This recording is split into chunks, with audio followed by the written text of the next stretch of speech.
전 예수님, 잘 지내셨습니까? 오랜만이죠? 얼굴은 띄셔야 되겠습니까? 똑같아요.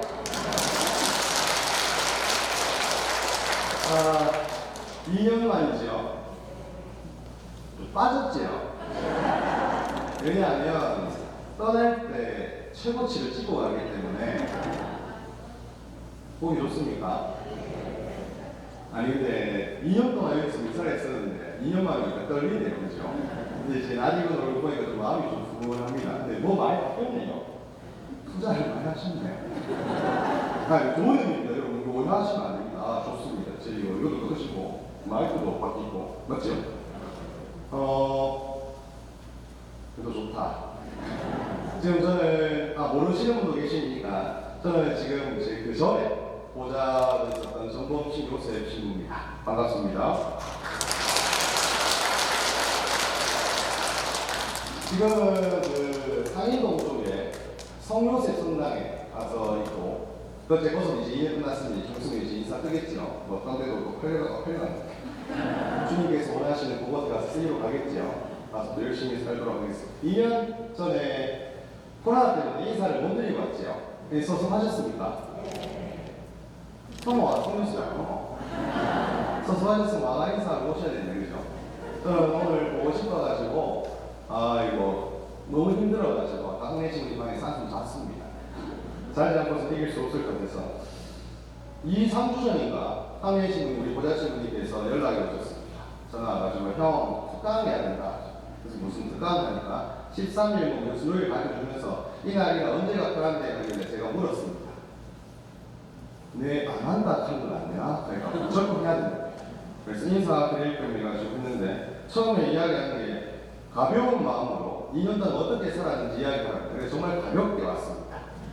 쓸 내용도 없고 가볍게 하는데 다른 신부님들하고 이제 이야기를 하다 보니까 다들 준비를 너무 열심히 하더라고요. 그래서 오늘 어쩔 수 없이 준비를 좀 했습니다.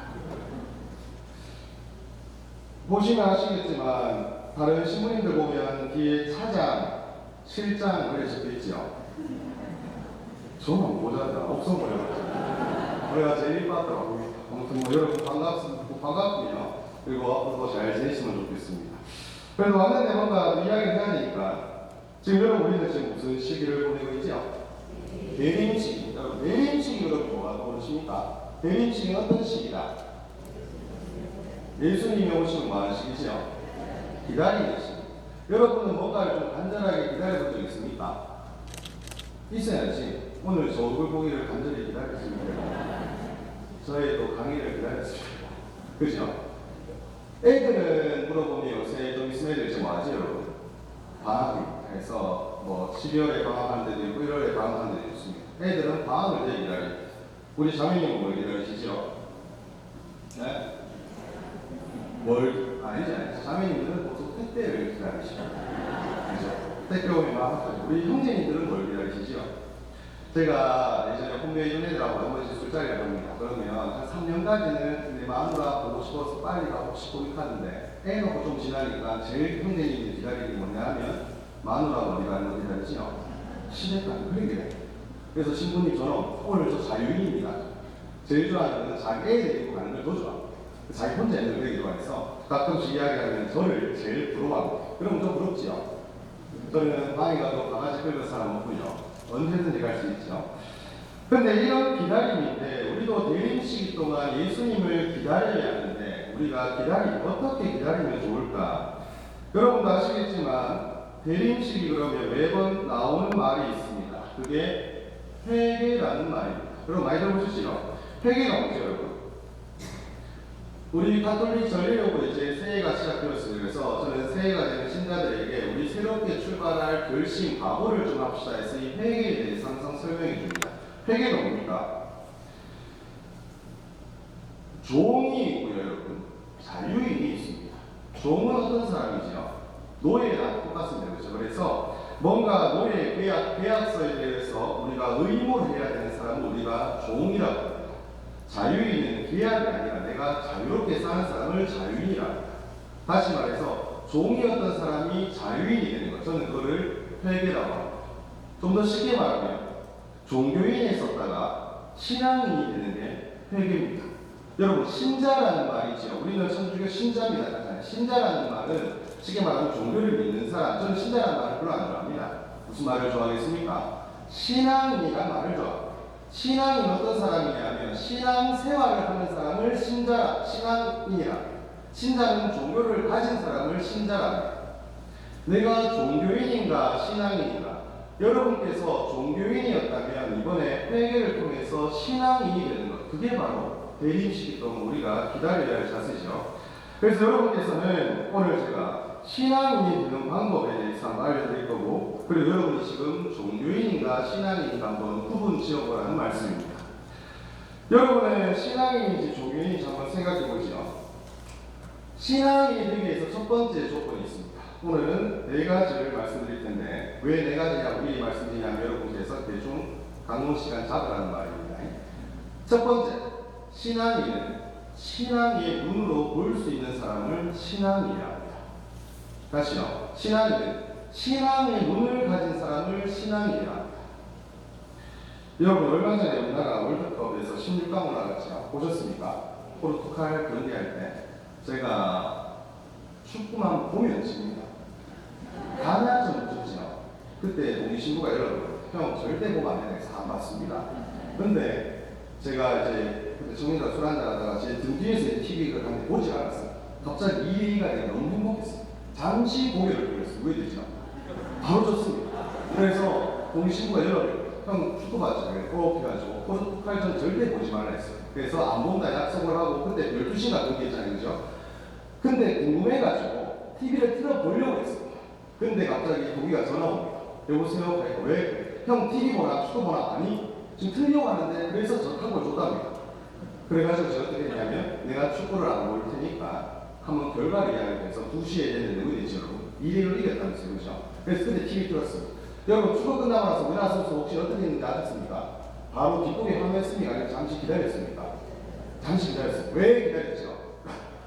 다른 경기로 봐야 돼요. 그죠? 그래야 16강 갈지 말지 기다려야지. 그때 우르르 이렇게 있었죠. 그리고 아시죠? 중얼중얼 모여서 한 마음으로 기도했겠지. 근데 우루과이 전에 경기 결과가 나오자마자 우회하죠.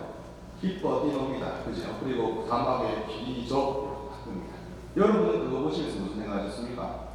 와 우리나라 16강 가서 좋다 이렇게 생각하셨죠. 그죠? 그러면 여러분은 신자고 신부는 어떻게 생각하죠? 저는 그거 보고 묵상 신앙의 눈을 가졌습니다. 어떻게 하겠습니까?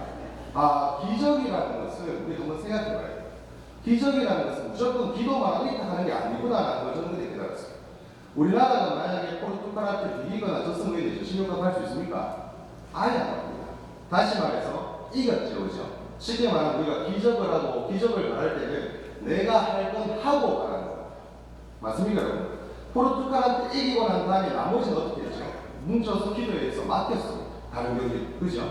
우리도 살아가면서 마찬가지입니다. 여러분들 기도 많이 하시죠? 총 기도 많이 하고 좀 이루어달라 기도합니다. 기도만 해서 되는 게 아니라는 겁니다.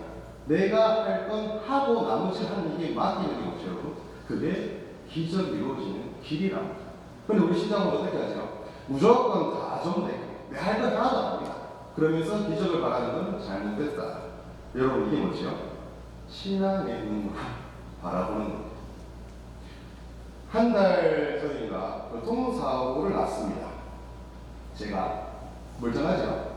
가만히 서 있는데 뒤에서 누가 쿵 박습니다. 그래가지고 멋있겠네. 처음 노래를 성가를 크게 틀고 있어서 몰랐는데 한 분이 내려오셔가지고 사고 났습니다 하길래 제가 아 예 하고 있었어요. 물어보니까 원래 사고 나면 뭐 해야 되죠? 아픈 척 해야 되죠. 아픈 척을 하려고 했는데 뒷차를 보니까 트럭이 외제차 있으면 아픈 척하고 병원에 좀 실려가면 그죠? 몇 개인데 꼭 신부한테는 사고가 나고 무슨 차가 오죠? 안타까운 차들고.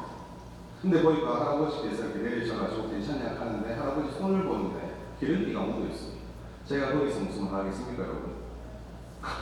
돈 주세요 하겠습니까? 아이고 어르신 조심해서 다시 가십시오 하고 보냈습니다. 그런데 여러분 우리가 교통사고를 나면 일반 사람들 이래 생각 사고가 안 나면 안 다치면 아 오늘 운이 좋았다라고 생각합니다. 우리 신앙이 어떻게 생각하죠? 하나님께서 나를 보호해 주셨구나 은총해 주셨구나 이게 신앙입니다. 종교인들은 내 운이 좋았다. 그냥 종교를 가진 사람이죠. 신앙인은 하느님 입장에서 한번 생각해보면 하느님께서 내 은총을 주셨구나. 첫 번째, 신앙의 눈으로 바라보는 사람, 그것이 바로 신앙이다. 여러분, 신앙인이 맞습니까? 대답을 안 하시노? 신앙이 맞습니까? 교만하시노? 신앙이 맞죠? 두 번째 신앙이 어떤 사람이냐면 하느님을 중심에 두는 사람. 다시 말해서 신앙, 하느님을 내 삶의 첫 번째 자리에 두는 사람, 우리는 신앙이라고 부릅니다. 뭐라고 여러분? 내 삶의 첫 번째 자리에 누굴 둔다고요? 하느님을 두는 거예요. 여러분들 첫째 자리에 하느님이 와 계십니까? 계시는 분은 지금 어떤 분이시요? 뭔가 절실하게 기도하시죠. 예전에 어느 분하고 이야기하다 보면 이런 말을 많이 합니다. 신부님, 저는 우리나라에 우리 카톨릭 기도가 이렇게 많은지 몰랐습니다. 며칠 기도 했다 하더라고요. 근데 자꾸 안 읽어준답니다. 그래서 뭐 했습니까? 물어보니까 지향이 참 바람입니다. 아, 그러셨구나라고 생각합니다. 신앙인인지 종교인인지는 여러분 대화 몇 번 해보면 대번합니다. 그 사람하고 대화하다 보면 어떤 사람이 이럽니다. 우리 아들, 내 자식, 내 차, 내 집, 내 통장 이렇게 말하는 사람들은 다 종교인입니다. 왜죠? 내 거라 생각합니다. 내 목숨도 내 게 아닌데 그럼 누구 거죠? 하느님. 신자들하고 대화 몇 번만 나가면 이 사람 정말 신앙이 투철한 사람이구나, 이 사람 정말 의무감에 노래 계약서처럼 그냥 주일에 어쩔 수 없이 와야 되는 사람이라고 파악이 바로 됩니다. 말 몇 마디. 신앙이라는 것은 하느님을 내 삶의 첫 자리에 두는 것. 다시 말해서 내가 필요할 때는 여러분 하느님이 항상 하느님을 제일 먼저 찾게 되어 있습니다. 맞죠? 내가 뭔가 필요로 할 때, 뭔가 말할 때 하느님 항상 내 첫째 자리에 옵니다. 근데 중요한 것은 내가 평소에도 하느님을 먼저 생각하느냐 이겁니다. 내가 평소에는 내가 좀 살만하면 하느님은 뒷전입니다. 그죠? 내 아들이 먼저고, 내 신랑이 먼저고, 내 가정이 먼저입니다. 지금 유산 받아야 될 거 그거 뭐죠? 법원에 소송 내는 게 먼저입니다. 그런데 나중에 그게 좀 되고 난 다음에 나중에 하느님께 감사드리고 사람 없습니다. 내 필요할 때 하느님한테 계속 기도합니다. 이래서는 안 된단 말이에요. 신앙생활은 뭐냐면 여러분 평소에 늘 하느님이 내 첫 번째 자리에 두는 사람, 그게 신앙생활이고 그게 신앙입니다. 여러분은 신앙인이십니까? 종교인이십니까?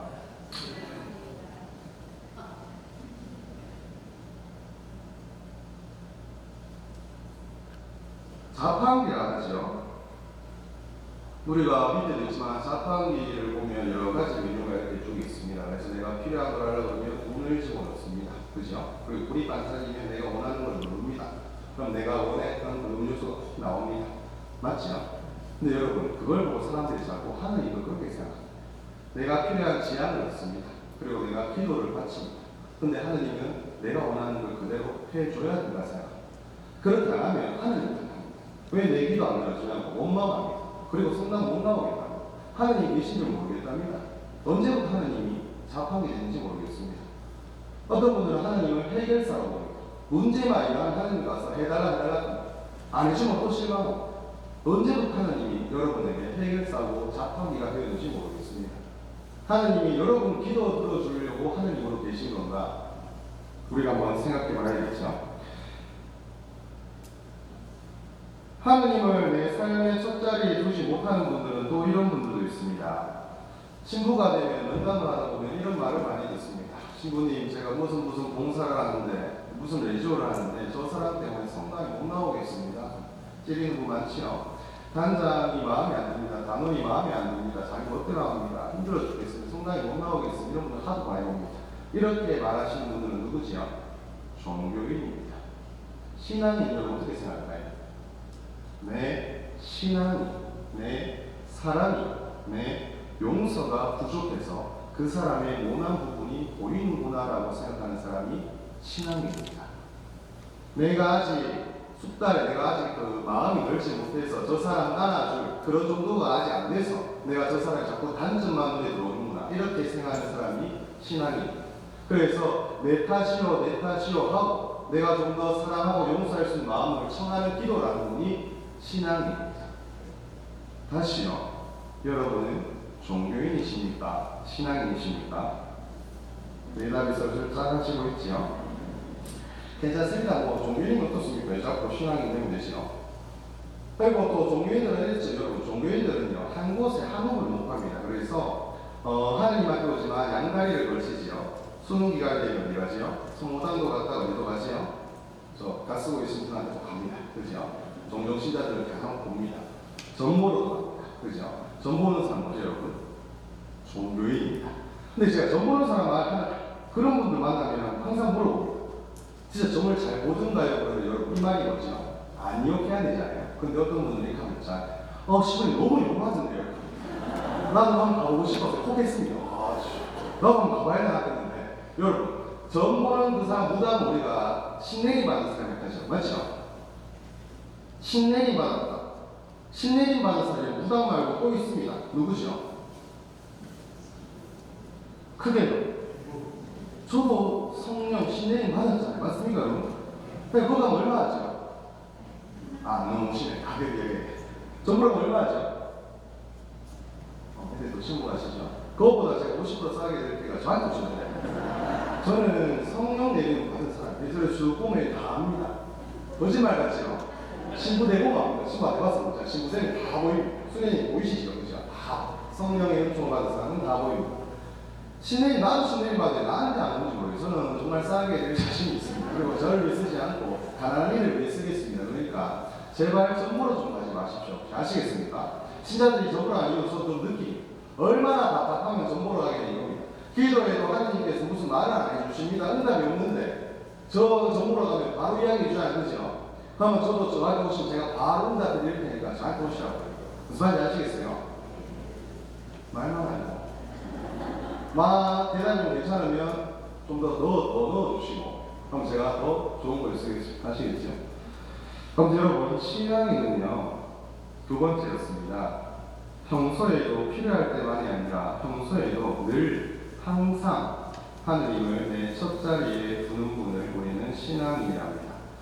비록 내가 원하는 바가 원한대로 이루어지지 않았지만 그럼에도 불구하고 하느님께서는 나보다 더 큰 계획을 가지시고 이루어주겠다는 그 믿음을 가진 사람을 신앙이랍니다. 인간이 아무리 계획을 잡아봤자 하느님께서는 다 부숴드립니다. 왜죠? 당신 계획대로 이끌기 위해서입니다. 그런데 우리는 자꾸 하느님께 해달라 내 멋대로 계획을 잡습니다. 우리 자녀들만 봐도 여러분 자식들 키우면서 내 자녀들이 어떻게 하겠다 하지만 어른이 부모가 되면 다 보입니다. 그게 아니란 걸 압니다. 그래서 좀 더 좋은 길로 인도해 줍니다. 하느님도 마찬가지라는 겁니다. 여러분이 계획을 잡아도 하느님께서는 부서뜨리고 오히려 그보다 더 큰 선물을 주시는 분이 바로 우리 하느님이시다. 그런 의미에서 제가 여러분에게 신앙인으로서 이렇게 살면 좋겠다라는 거 하나 말씀드릴게요. 얼마 전에 그 8월달인가 보좌 신부들 연수가 있어서 제주도 갔다 왔어요. 제주도 가서 이제 고기를 구워 먹는데 거기는 특별하게 우리 보통 불 켜서 먹잖아요. 거기 연탄 넣어서 합니다. 그래서 송기 신부들하고 자녀들 불러가지고 고기를 실컷 대장을 잡았죠. 그래서 계속 먹고 있는데 연탄 불이 다 됐습니다. 그래서 새 연탄 시커먼 거 있죠. 젊은 사람들 연탄 모르나? 저희 때 연탄 불을 거 있었는데 새 연탄을 넣으면 여러분 위에 넣어야 됩니까? 밑에 넣어야 됩니까? 위에 넣어야 됩니까? 밑에는 뭐 해야 되죠? 불 꺼지죠? 위에 넣어야 됩니까? 위에 넣어야 뭐 해야 되죠? 밑에 불이 있는 위에 올라가서 불 껐습니까? 맞습니까 여러분? 그럼 불기가 조금이라도 있는 연탄이 밑으로 가야 됩니까? 위로 가야 됩니까? 다시요. 불길이 조금이라도 있는 연탄이 위로 가야 됩니까? 밑으로 가야 됩니까? 아래로 가야 되는 게 맞습니까? 새 연탄이 위로 가야 됩니다. 불길이 조금이라도 있으면 어디로 가야 된다고? 아래로 가야 됩니다. 여러분 이것만 기억하시면 됩니다. 아래로 가야 됩니다. 신앙이 다시 말씀드리면 여러분 시커먼 사람이 있습니다. 여러분은 그래도 불길이 남아있는 연탄입니다. 여러분이 내려가야 됩니까? 새로운 시커먼 사람이 내려가야 됩니까? 내려갔다. 찡긋다. 누가 내려가야 되죠? 여러분이 내려가야지. 시어머니랑 며느리가 있습니다. 누가 내려가야 되죠? 뭐라고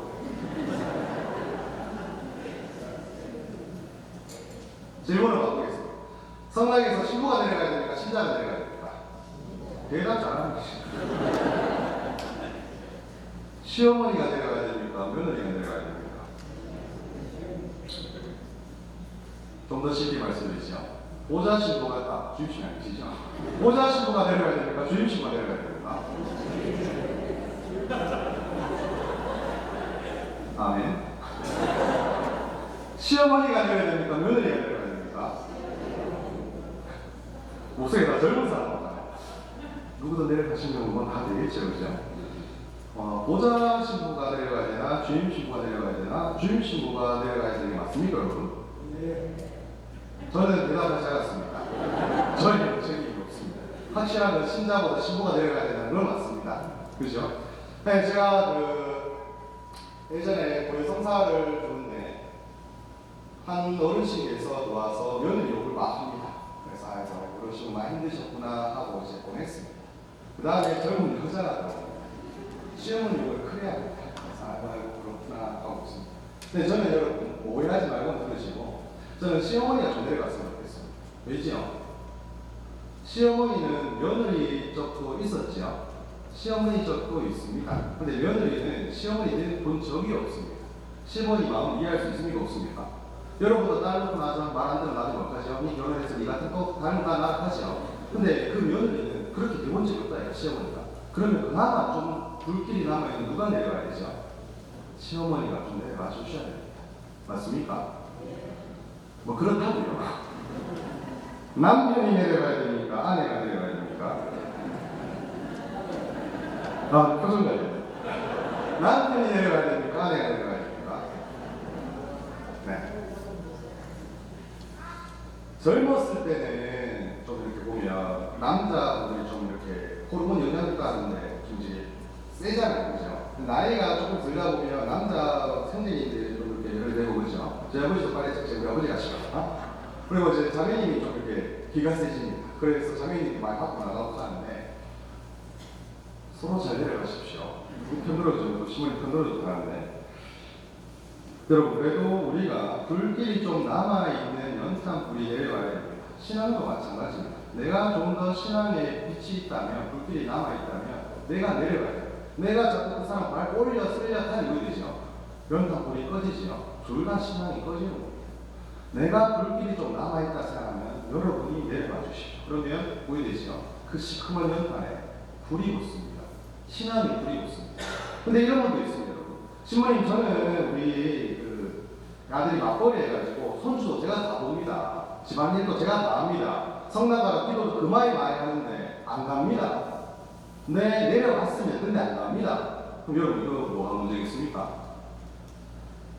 밑에 있는 불이 약하면 위에 불을 붙여줍니까? 못 붙여줍니까? 못 붙여줍니다. 그때는 뭐가 필요하죠, 여러분? 제가 보자로 우리 애들 보면 있지만 연수 같은 거 가면 숯불에 고기를 구워 먹습니다. 그럼 불이 다 식어가면 여러분 다시 불을 붙여야 되잖아요. 그때 뭐 넣지요? 번개탄이라는 걸 집어넣습니다. 그럼 뭐 되죠? 불이 팍 오릅니다. 신앙도 마찬가지. 내가 아무리 불을 지키고 아래로 내려가는데 상대방이 불이 안 오른다면 지금 나한테 뭐라 해야 되죠? 번개탄 집어넣어 줄 때란 말이에요. 그게 뭐죠? 기도만 하셔야 되는 게 아니라 피종도 가셔야 되고 성지순례도 가셔야 되고 내가 평소에 영적 독서도 읽어보셔야 되고 지금 번개탄을 집어넣어줘야 돼요. 안 넣어주면 나도 신앙이 꺼집니다. 이렇게 좋은 특강도 들어야 돼요. 맞죠? 그래야 뭐죠, 여러분? 내 신앙에 번개탄이 좀 들어가줘서 내가 불이 붙어야, 그래야 내 나머지 시커먼 연탄, 내 며느리든 내 자식이든 그들에게도 신앙의 불을 전해줄 수 있다는 말이에요. 여러분께서 연탄, 이 연탄을 좀 한번 생각해 보시면 좋겠습니다. 연탄처럼 살아간다면 이것 또한 신앙이겠죠. 마지막으로 여러분에게 말씀드리고 싶은 것은 신앙인이 되기 위해서 여러분 성사 생활을 좀 열심히 하시면 좋겠습니다. 우리 성사 그러면 7성사 있죠. 7성사 중에서 두 가지를 이야기할 텐데 그 중에 하나는 여러분 잘 아십니다. 미사, 성체성사. 성체성사요. 미사 자주 나오시니까 할 말이 없군요. 두 번째 이게 중요합니다. 여러분들이 제일 하기 싫어하는 거 뭐죠? 그게 싫어요. 고해성사 그러십니까? 와 고해성사 그러시겠습니까? 신부가 목소리 알아들을까봐요? 솔직히 말하자면 신부님 알아들으시면 신부가 좀 나이다 모른다까지 다 거짓말이에요. 다 알아듣습니다. 근데 그걸 다 알려고 하지 않습니다. 여러분도 한번 제 입장에서 한번 생각해 봅시다. 항공성사를 가면 예전에 제가 옥수성당 있을 때 혼자 항공성사 2,200명을 줬어요. 그래가지고 고해소에서 17시간 앉아 있었는데 죽어나가요. 근데 더 죽는 건 뭐죠, 여러분? 좋은 소리 하는 사람이 있습니까, 없습니까? 나쁜 이야기만 하죠. 그러면 저도 이게 돌아갑니다. 왜냐하면 제가 죄 지은 것도 아닌데 상대방이 아프면 제가 지은 것처럼 갑자기 감정이 있대요. 그래서 친구들이 1시간 반마다 잠시 쉬어더라고요. 머리 비우려고. 그래서 결코 기억하지 않습니다. 신부님이 기억할까봐 절대 그런 거 없으니까 여러분 고해성사 보시면 돼요. 지금 항공성사 시즌이죠. 항공성사 보신 분도 계실 텐데 아직 안 보셨다면 오늘 이야기를 꼭 듣고 고해성사 준비 한번 잘 해보시면 좋겠어요. 고해성사를 잘 봐야 신앙이 된다는 거예요. 다시 말해서 여러분, 고해성사 이야기할 때 다른 거는 다 까먹으셔도 되는데 딱 하나만 기억하셔야 됩니다. 하나만 기억하시지 말고 이거를 꼭 기억하셔야 됩니다. 제가 늘 이야기합니다. 고해성사에서 가장 중요한 것은 하느님께서는 우리 인간의 모든 죄를 용서할 수 있습니까? 없습니까? 대답이 안 나와. 십자가 효과 그만큼 있는데 그렇죠? 있습니까? 없습니까? 있습니까? 근데 성경에 이런 말이 있죠. 성령을 모독한 죄는 용서받을 수 없다면서. 용서 못해준 죄는 있습니까? 없습니까? 못 보시죠? 성경을 안 보셔가지고 볼 수 있습니다. 하느님께서는 인간의 모든 죄를 용서해 주실 수 있습니다. 이걸 기억하셔야 돼요. 근데 성경에는 성령을 모독한 죄는 용서받지 못한다고 예수님께서 직접 이야기하셨습니다. 죄를 용서하게 해주는 분이 바로 성령이십니다. 근데 여러분께서 성령을 믿지 못한다면, 다시 말해서 고해성사를 보고도 내가 죄를 용서받았는지 의심한다면, 모독한다면 여러분은 용서받았지만 스스로 어떻게 살죠? 용서받지 못했다고 사는 겁니다. 그래서 여러분께서 가장 기억하셔야 될 고해성사의 첫 번째 제일 중요한 것은 무슨 죄든 뭐죠, 여러분? 용서받는다는 겁니다. 고해서에 있으면 여러분 참 많은 걸 듣습니다. 그 중에 여러분에게 몇 가지 좀 말씀드릴 텐데 내용은 이야기하면 안 됩니다. 사제로서. 근데 여러분도 한번 생각해 보세요. 종교인들은 종종 이런 말을 많이 씁니다. 신부님, 예수님, 제가 무슨 죄를 지은 것 같습니다 라는 말을 씁니다. 죄를 지었단 말입니까? 안 지었단 말입니까? 조금만 짓고 안 지었다는 말입니까? 죄를 지은 것 같습니다. 상당히 좋지 않은 편, 성찰을 제대로 안 한 겁니다. 이렇게 입버릇처럼 나올 수 있지만 죄를 지었으면 지은 고해소까지 와서 숨기려고 한다 이 말입니다. 종교인들은 자꾸 죄를 지은 것 같습니다. 신앙인은 그렇게 하지 않죠. 제가 부족해서 이렇게 죄를 지었습니다 라고 합니다.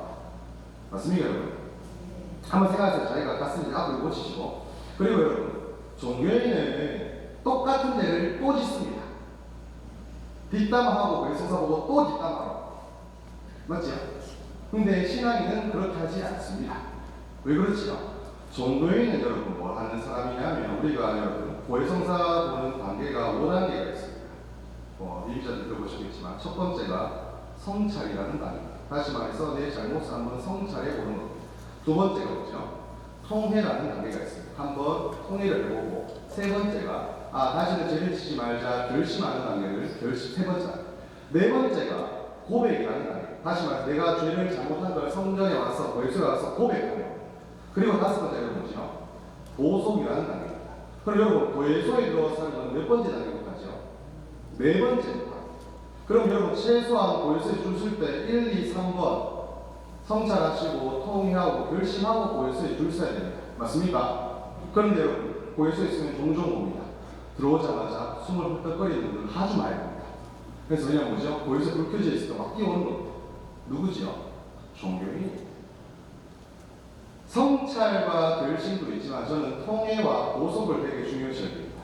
여러분 우리 신앙인은 통회를 합니다. 그러나 종교인은 뭘 하죠? 후회를 합니다. 고해소 와서 이런 죄를 지어서 참 후회스럽습니다 하면 종교인, 통회합니다 하면 신앙입니다. 다시 말씀드리면 통회와 후회의 차이는 뭐죠 여러분?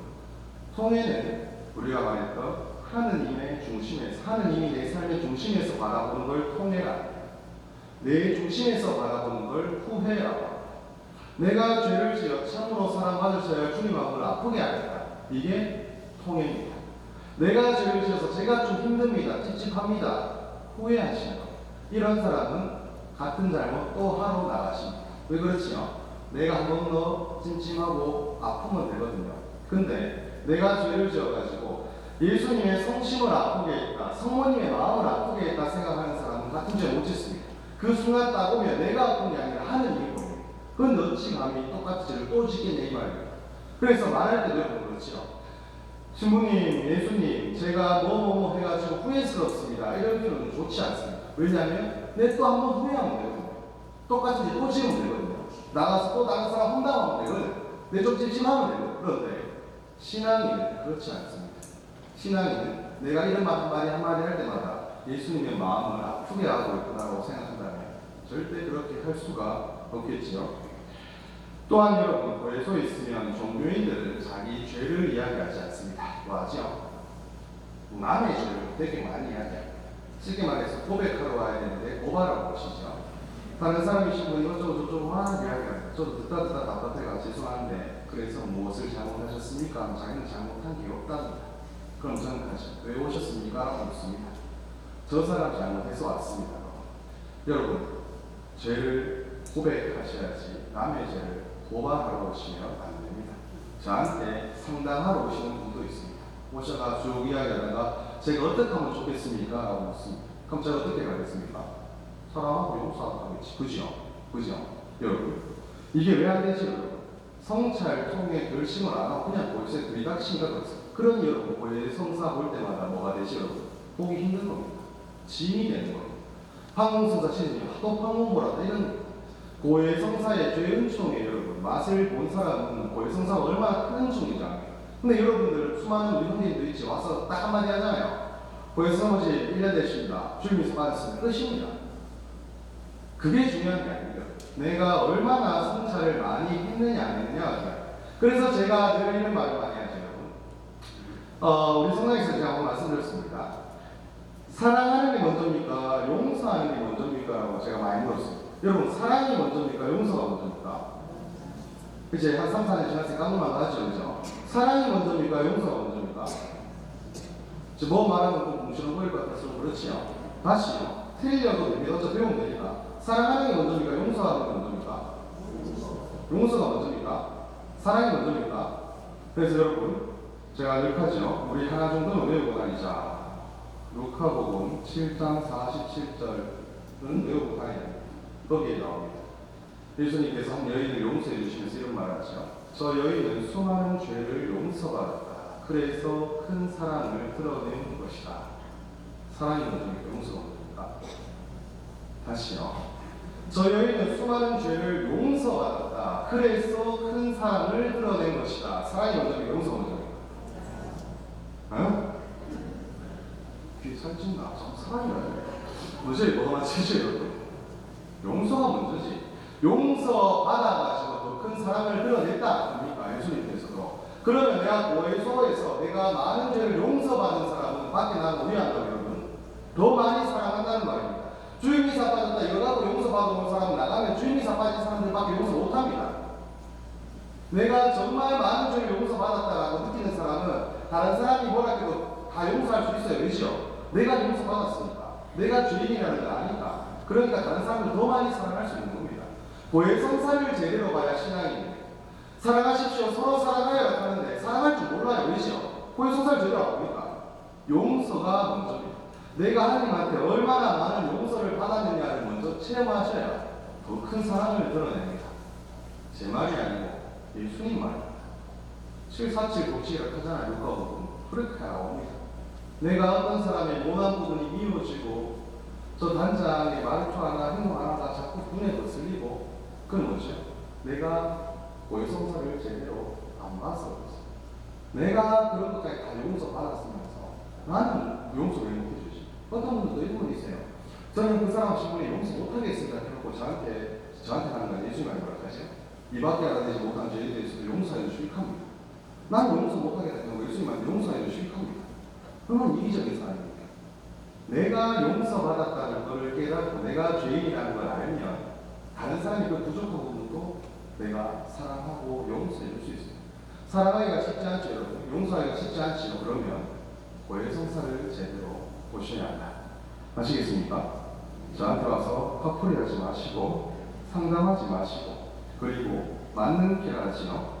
알면서 이밖에 알아내지 못한 죄 거기 쓱 넣지 마시고 큰일 납니다. 이걸 보고 우리는 세 글자로 뭐라 하지요? 모고해라고 합니다. 진짜 이밖에 알아내지 못한 죄에 대해서만 용서받아요. 잠시 죄에 대해서 이야기하지만 여러분 오늘 이제 교리니까 아셔야 됩니다. 어떤 분들은 고해성사를 뭘 봐야 될지 모릅니다. 소재와 대제가 있죠. 들어보셨죠? 대제가 뭐죠? 10계명을 어긴 죄를 대제랍니다. 근데 더 중요한 건 10계명보다 더 중요한 거는 내가 의지를 가지고 지은 죄는 다 대제입니다. 다 고해성사 보여야 됩니다. 근데 사람들은 그 미사대를 쓱 하면서 제가 끝냅니다. 절대 이밖에 알아내지 못한 죄도 포함시키면 안 됩니다.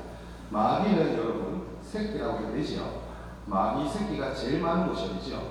고에서 줄 서 있는 자리입니다.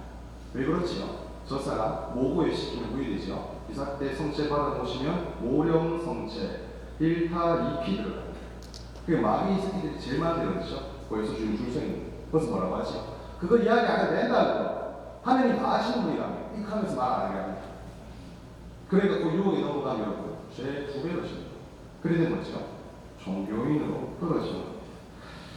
여러분께서 고해성사 제대로 참 보시면 좋겠습니다. 그래도 제일 중요한 거 하느님께서는 모든 죄를 용서해 주신다. 그러나 여러분 회개하고 죄 용서를 받아도 다시 또 죄를 짓는 건 인간이라 어쩔 수 없나 봅니다. 여러분께서 죄를 다시 짓더라도 기억해 주시면 좋겠습니다. 하느님께서는 다시 돌아오는 걸 중요시합니다. 탕자의 비유였죠. 집 나간 둘째 아들이 왔을 때 그렇게 안아주셨던 분이 하느님이시다. 하느님께서 그렇게 우리를 안아주는데 여러분께서 또한 생각하셔야 될 게 둘째 아들이 아버지의 집에서 정말 행복을 누리고 살았다라고 나옵니다. 그런데 둘째 아들 다시 집 밖으로 나가고 싶었을 겁니다. 다시 집 밖으로 나갈 수도 있습니다. 같은 죄를 또 짓는단 말입니다. 우리도 마찬가지입니다. 아무리 고해성사에서 눈물품을 다 내면서 이렇게 죄를 용서받아도 옛 삶이 그리워서 다시 집 밖으로 뛰쳐나갈 때가 있습니다. 유혹. 여러분 이 유혹에 대해서 여러분께서 아셔야 합니다. 루카복음 11장 이런 말씀이 있죠. 마귀가 나가면 집안이 정리정돈 잘 된 거 보고 7마리 더 데리고 온다. 내가 고해성사를 통해서 내 마음의 정리정돈이 잘 됐다면 마귀가 그걸 보고 7마리 더 데리고 와서 더 어지럽힌다. 고해성사를 보신 분은 더 큰 유혹이 찾아오는 건 당연한 겁니다. 당연한 겁니다. 여러분, 예수님께서 광야에서 40일 동안 유혹받을 때 마귀가 마지막에 떠나가면서 일말을 했습니다. 다음 기회를 노리고 갔다. 예수님한테도 다시 또 오는 게 마귀인데 우리는 어쩜 얼마나 자주 오겠습니까? 그래서 고해성사를 보시고도 그렇게 회개했지만 다시 죄의 유혹에 떨어질 수 있습니다. 그러나 여러분께서 기억하셔야 될 것은 다시 아버지께로 돌아가야 된다. 죄의식에서부터 벗어나라는 말이에요. 제가 대전절 이야기했죠. 고해성사를 보면 모든 죄를 용서받는다 했는데 간혹 신자들은 이럽니다. 정말 내가 용서받은 게 맞는가 해서 그 불안감에 못 사시는 분들이 있습니다. 내가 아버지를 모시지 못하고 하느님 나라 떠나보냈는데 이거 어쩌면 좋습니까? 그래서 신부가 효도 이야기할 때마다 자꾸 가슴에 사무칩니다. 거기에 대해서 고해성사를 받는데도 죄의식 때문에 내가 성당에 나올 죄인이 되라 이래 생각합니다. 그건 다 필요 없다는 거예요. 용서받으면 끝입니다. 다시 예수님께서는 새로운 삶을 살고자 기회를 주시는 건 아닙니까? 내가 과거의 실수로 애를 지웠습니다. 근데 거기에 대해서 너무 막 죄의식에 갇혀 있습니다. 고해성사를 받는데도 불구하고 그래서 그게 생각이 납니다. 그럴 필요가 없다는 말이에요. 하느님께서 용서해 주셨으니 다시 새로운 삶을 사시라는 말입니다. 여러분께서 정말 이 회개하시고 나서도 다시 죄의 나라에 떨어질 때 하나 기억하시면 좋겠습니다. 하느님께서 모든 죄를 용서하신다. 이번 대임식이 기다림의 시기라고 말씀드렸습니다. 기다림의 시기, 회개로서 기다려야 되겠습니다. 종교인이 아니라 신앙인으로서 신앙의 눈으로 하느님을 중심에, 삶의 중심에 하느님을 첫 자리에 연탄과 같은 삶, 고해성사, 특별히 고해성사 생활 열심히 하시면서 이번 대임식이 여러분께서 신앙인으로 거듭날 수 있도록 노력하시면 좋겠습니다. 아멘.